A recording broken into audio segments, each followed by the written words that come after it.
church, or do you, I mean, how do they? Okay, how do they raise you? Okay, they take me. I'm sorry, a little shy. Okay. Do they take you to a Catholic church? Or are you going to a temple? Like, we don't go to Jehovah's Witness. Okay. Okay, so both of them go to a Catholic church? Uh-huh. Okay. There's never an easy answer. If I don't know how to answer this. If you honestly this. think that they would hit you, I would say don't say anything. I mean, I would never advise somebody to come forward with anything if they really thought that they would be violent with you. Unless they hit you anyway, routinely. I mean, then it's just another thing that's going to set them off. Yeah, because right now you have to keep in mind that at 13, you're subject to these people. It's true. I mean, they have control over you, and they can force you to go to a church. They can make your life a living hell. You can have the next 5 years of hell with parents who are just breathing down your neck and giving you a hard time. And we've actually heard from people who have been thrown out of their houses over this issue. Right. The good news, though, is it gets better. 5 years seems like a long time when you're 13 because that's almost half your life. But, you know, by the time you get to 18 and beyond and you're kind of free of your parents' influence, maybe you just won't look back. And that's true. I mean, it does seem like a long time, but in some situations, it's better to just go through the motions. Don't say anything. Don't talk about it. Just kind of, you know, deal with what you have to deal with to get through it. And then once you're out of the house. Okay, we're going to have to drop because there's a lot of noise on the line. But once you're out of the house, yeah, you've got a long life ahead of you, and you can pretty well do whatever you need to do at that point without having somebody else be in control of your living situation. Right. Okay, well, I hope that helps somewhat. And like I said, we never really, you know, don't take our advice as gospel, so to speak. But let's keep it moving. Let's get to Chris, also in Los Angeles. Are you there? Chris. Hello? Hi, Chris. You're on the air. Hey, thanks for taking my call. I have a question that's kind of bugging me. It relates to the sincerity of religious leaders, like, you know, pastors, religious writers, creationists, apologists, particularly the latter. Okay. If I could share with you maybe a couple of my observations and then hear what you have to say. Sure. I think I'm going to agree with what you say, though. Kent Hovind, for instance. Yeah. You know, I think in all of his, you know, the ice comet entered the atmosphere and split apart and landed on the poles, and that's why we have polar ice caps kind of thing. You know where Kent Hovind is right now, right? Intellectually honest, as far as, like, you know, following the evidence wherever it goes. Can he hear you? But I do give him credit for at least, like, believing the things that he says. You know, I think that he honestly thinks the Bible is the perfect word of God and whatnot. You know where you know where Kent Hovind is right now? Yeah, he's in jail. Right, for tax evasion. So, I mean, if it comes to a question of his honesty, there's a data point right there. Well, like I said, the times I've heard him talk, it seems to me like he at least believes that the basic things that he says. And you could disagree with that. But like I look at another guy like David Berlinski. Like I heard him recently. He had a debate with Christopher Hitchens, I think last month. And like this guy, he's clearly, you know, smarter than a guy like Ken Hovind. And I just can't take him seriously for the arguments he's making. I mean, he claims to be an agnostic. He's got a PhD in mathematics, I think. And he's just spouting the same old, you know, creationist, intelligent design garbage that, you know, has been refuted so many times. You know, the Holocaust was, you know, as a result of Darwinism. And, you know, it's like I have a feeling like he's on the payroll of the Discovery Institute. Anyway, I just wanted to hear what your comments were about, you know, how people in this category are how sincere they're actually being. And maybe I'll listen to your answer off the air if that's okay. Sounds great. All right, thanks. See you. Do you want to go first? No, go ahead. Okay. Here's what I think. There is a certain mindset that people can get into when they're public debaters a lot, which is where it's not so much that they're lying, but as they just don't care about the distinction between lying and telling the truth. I mean, as long as something makes a point that appears to be in their favor and it appears to score rhetorical points,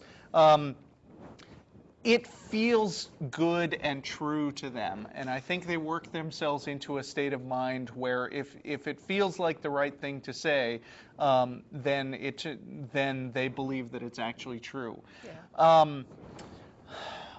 There was an example I had in mind, but it just slipped right out. Do you have anything else to add to that?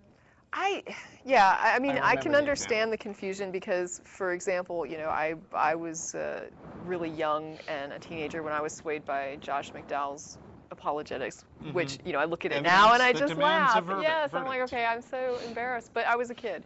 So I look at that and I say, though, that the amount of information that the man presents means that the information that he doesn't present, he's aware of. You think? Yeah. So when you know that there's data that impacts your argument in a way that would be negative, and you withhold that data, and you only present the data that makes your case, I mean, you have to know what you're doing. That's not an unconscious decision. Ray Comfort has a blog which is mobbed with atheists, and he reacts to them. And for instance, he loves to say the quote about, he loves to quote mine Einstein to make it look like Einstein believed in his God. Right. And yet I see people all the time posting responding quotes saying things like, it was a lie what you heard about my religion, I do not believe in a personal God, and stuff like that. Einstein seemed to use God a lot in the poetic sense. Sure. And Ray responds to those comments, so it's not like he doesn't see them. Right. But I feel like he might have a very selective memory. It's interesting. Yeah, I don't know. I mean, and that also, though, is a little bit different than preparing a presentation, I think, where you've got to be selecting information and deleting certain information. Yeah, but I mean, I go through that too when I'm arguing with somebody and doing background research. I come across things that don't support my case, and I wouldn't lie about them, but I would not focus on them. Right, but here's a good example. Here's an example. Like Josh McDowell, one of the things he talks about is the high level of accurate copying of. Right. Okay, you're already laughing. Right, of the texts that are used in the current Bible. That doesn't matter to me so much, even if it is true. But I mean, it's part of his argument. But what I'm saying is, there is a certain time frame where there was fairly good copies. Right. But there's a whole big time frame where there wasn't that precedes that. And he skips that? Right. So he's giving the impression that these are reliably copied. Yes. And as if they were, but that point makes no difference if they're not reliably copied continuously from point A to point B. What I was just remembering was something that stuck out in my mind after I went to church with Matt some years ago, and the pastor. I went with you guys once. I know you went with us once. I think this was a different occasion, and the pastor told like a personal story which sounded very glib.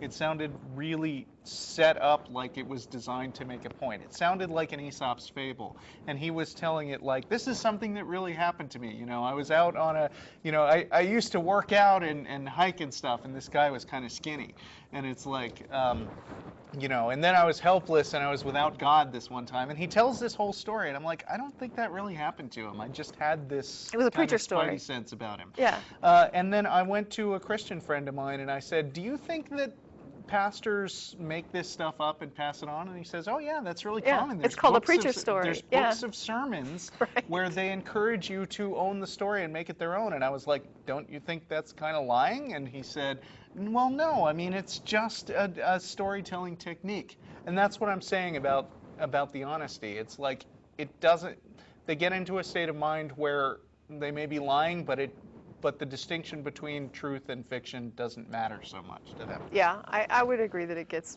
muddled. Right. Okay, moving along. Already dropped him.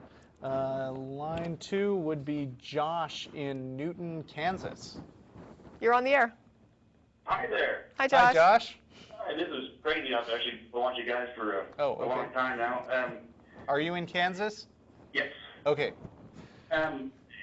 Here where I live, they're actually kind of I guess you'd call it kind of like a Sunday school kind of thing, but it happens, during the weekday during school. And me and my wife are both atheists, and they have you sign this waiver, and it allows your kid to kind of go off campus and go to this, I guess you'd say, churchy kind of thing, and they do the arts and crafts, and they have fun and whatnot. That's what the problem I have with, but being an atheist, I'd rather not sign it. I'd rather her not go, but at the same time, I would hate to have her resent you. Being and being the one or two kids who are stuck in the classroom, by themselves, kind of drawing. And 2 years old. It kind of sucks that it's so ingrained in this society that they are the outcasts. Yeah, I mean, I agree. I mean, you could do something like go to the ACLU about this, but it's like, do you want to be that one parent who stirs stuff up? But Exactly. it sounds like what you're saying is it's an extracurricular thing that they're saying that you can opt in or out of. Yes. And Yeah. it's not a public. I'm guessing this isn't a public school because your daughter's only 2 years old, so this is like a preschool. Well, no. She's not in school yet, but the school that she would more likely go to Okay. does this. Got it. I mean, I did it, but I think I was like, I don't know, 3rd, 4th grade.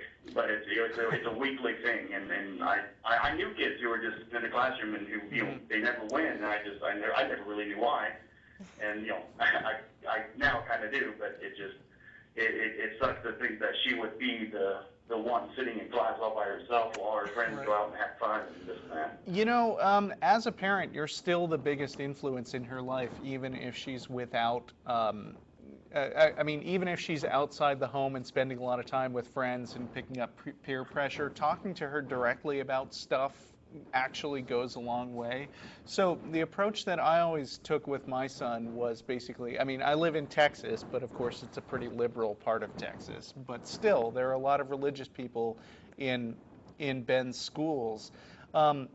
And what I always did was make sure not to hide that stuff. In fact, I went out of my way to read the Bible to him along with the other fictional stories that I read when he was a little kid. And I can't wait to do that. yeah. Or, tell it in a silly way, sort of embellish the story. And as he got older, explain to him to the best of my abilities, look, you're going to be meeting a lot of people who really believe this stuff and take this seriously, and here's what they think, and here's what we think, and, I'm not telling you what to think, I'm just saying that's the way things are. And I think as you go along, if you give your input and feedback, maybe she won't have such a great time at those things. Maybe she'll come back and say, oh, those people are just talking about God and it's really boring. And then you say, I agree, and then you look like the good guy.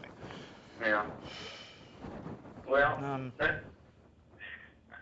I just, I hate being the one that has to be the guy to tell her that, oh, no, you all your friends are wrong. We're right, they're wrong. It's I guess you'd say, touchy subject. But if you think about it, even religious parents are doing that, right? If I'm raising my kid Christian, I'm basically saying your Hindu friends are wrong, or your Muslim friends would be wrong, or anybody else that doesn't. Even if you're raising them fundamentalist, you're saying your Catholic friends are wrong. Right. And you notice, atheists are the only ones I ever hear who feel like they have this dilemma. Like, I don't want to be just telling my kid exactly what to think. And Christians are like, they damn well better believe what I think. Yeah. I think a certain amount of that is inevitable when you're parenting because, explaining why you don't run out in the street when a car's coming only goes so far when instead of just saying, get out of the street. But I think that atheist parents tend to be pretty thoughtful about this, and I think that it's not that hard to actually express what everybody's thinking and give everything a fair shake, and still get across